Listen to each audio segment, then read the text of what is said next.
Assalamualaikum warahmatullahi wabarakatuh. Pagi ini, Khazanah kembali menyajikan kepada Anda embun-embun ilmu yang terpendam dalam luasnya Khazanah Islam. Mengungkap tentang malaikat seperti membuka tabir alam gaib. Karena para malaikat merupakan makhluk istimewa yang diciptakan Allah yang tak dapat diketahui keberadaannya dengan indera manusia. Maka mengungkap keberadaan makhluk Allah ini tak bisa hanya merujuk pada fakta-fakta ilmiah manusia. Akan tetapi harus merujuk pada informasi-informasi akurat dari Al-Quran dan hadis Nabi SAW. Keberadaan makhluk ini sangat istimewa. Allah Subhanahu wa Ta'ala menciptakan malaikat dari cahaya. Cahaya apa? Tidak dijelaskan rincian tentang hal ini, dan kita tidak dibebani syariat untuk mencari tahu tentang hal itu. Ibunda Aisyah radhiyallahu anha menyampaikan bahwa Rasulullah SAW bersabda, malaikat diciptakan dari cahaya, jin diciptakan dari api, dan Adam diciptakan dari apa yang telah disifatkan kepada kalian, tanah. Hadis riwayat Muslim.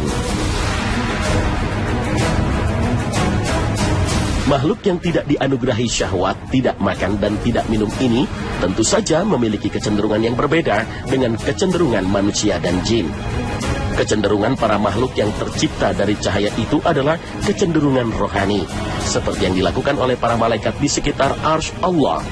Mereka bertasbih, memuji Allah Subhanahu wa Ta'ala, memohonkan ampunan untuk orang-orang yang beriman. Mereka berdoa, ya Tuhan kami, rahmat dan ilmu yang ada padamu meliputi segala sesuatu.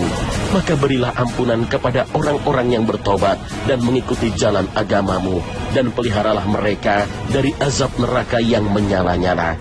Al-Quran Surah Ghafir ayat 7. Demikian pula yang dilakukan malaikat-malaikat lain. Hampir saja langit itu pecah dari sebelah atasnya karena kebesaran Allah, dan malaikat-malaikat bertasbih memuji Tuhannya dan memohonkan ampunan untuk orang yang ada di bumi.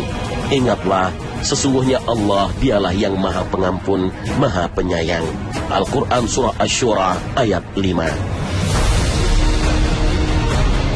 Tasbih di sini tidak terbatas pada ucapan, tetapi juga sikap dan perbuatan.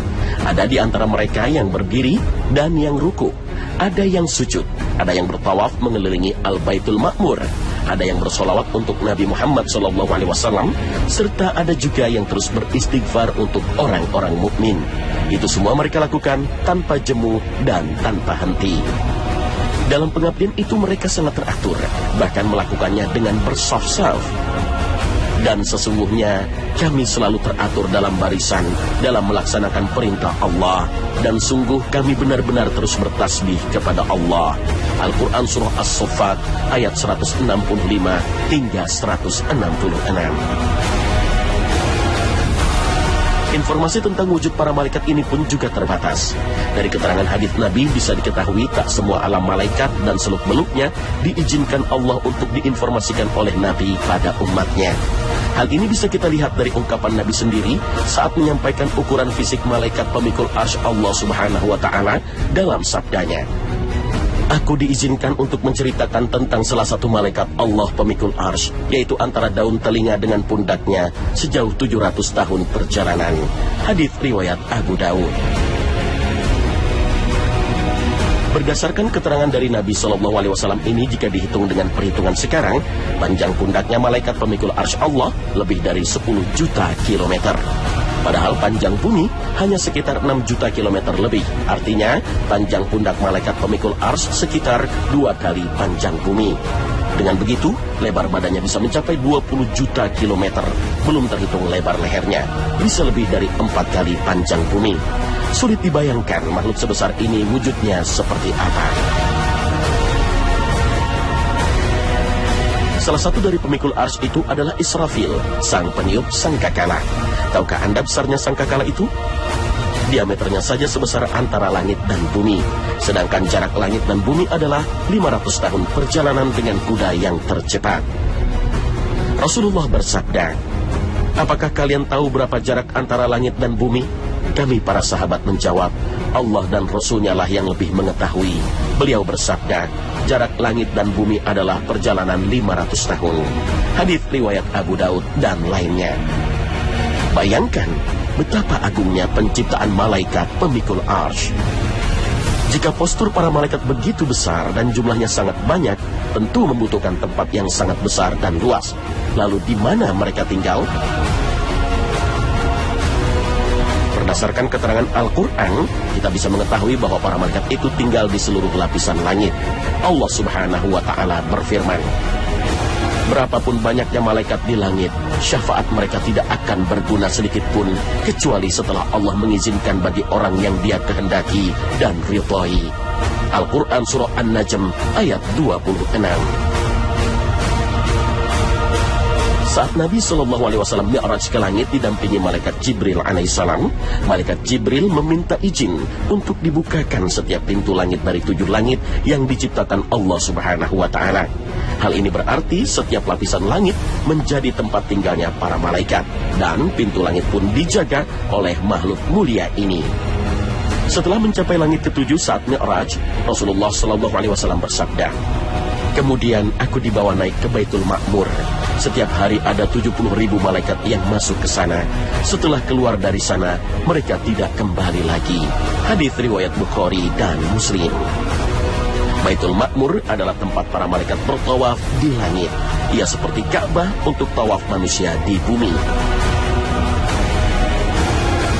Mengutip pemaparan Ibnu As-Sakir, Ibnu Katsir menyebutkan, pada suatu hari Rasulullah SAW bersabda kepada para sahabatnya, langit bergemuruh dan ia berhak untuk bergemuruh. Tak satu pun tempat berpijak di langit, kecuali di atasnya ada malaikat yang sedang ruku atau sujud. Kemudian Rasulullah SAW membaca ayat, tiada seorang pun di antara kami malaikat, melainkan memiliki kedudukan tertentu. Sesungguhnya kami benar-benar bersaf-saf dalam menunaikan perintah Allah. Sesungguhnya kami benar-benar bertasbih kepada Allah. Al-Quran Surah As-Saffat ayat 164 hingga 166. Dari tempat yang tinggi inilah para malaikat turun ke berbagai belahan bumi dalam berbagai kesempatan. Turun dan naiknya para malaikat inilah yang disebut dengan nuzul, uruj, atau su'ud, yang berarti turun dan naik. Allah Subhanahu wa Ta'ala berfirman, pada malam itu, malaikat-malaikat dan malaikat Jibril turun dengan izin Tuhannya untuk mengatur segala urusan. Al-Quran Surah Al-Qadr ayat 4. Pada malam Lailatul Qadar, malam kemuliaan, para malaikat turun dipimpin oleh Jibril Al-Amin dari langit menuju hamba-hamba Allah yang sedang melaksanakan sholat. Mereka datang memberikan berkah, kabar gembira, dan kebaikan kepada para hamba Allah yang beribadah.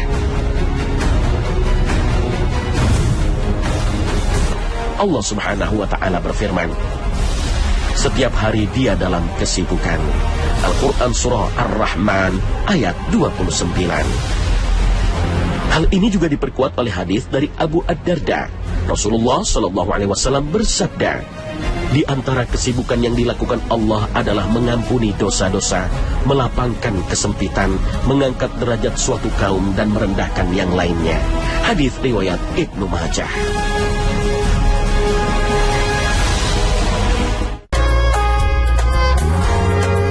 Rasul SAW bersabda, kunci perkara gaib itu ada 5. Tidak ada seorang pun yang mengetahuinya melainkan Allah Ta'ala. Tidak ada seorang pun yang mengetahui apa yang akan terjadi esok selain Allah Ta'ala. Dan tidak ada seorang pun mengetahui apa yang ada di dalam kandungan selain Allah Ta'ala. Dan tidak ada seorang pun yang mengetahui kapan terjadinya hari kiamat selain Allah Ta'ala.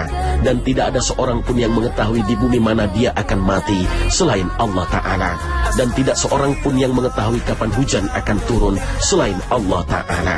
Hadis riwayat Bukhari dan Ahmad. Nah, pemirsa Khazanah, sampai di sini perjumpaan kita hari ini. Terima kasih atas perhatian Anda. Wassalamualaikum warahmatullahi wabarakatuh.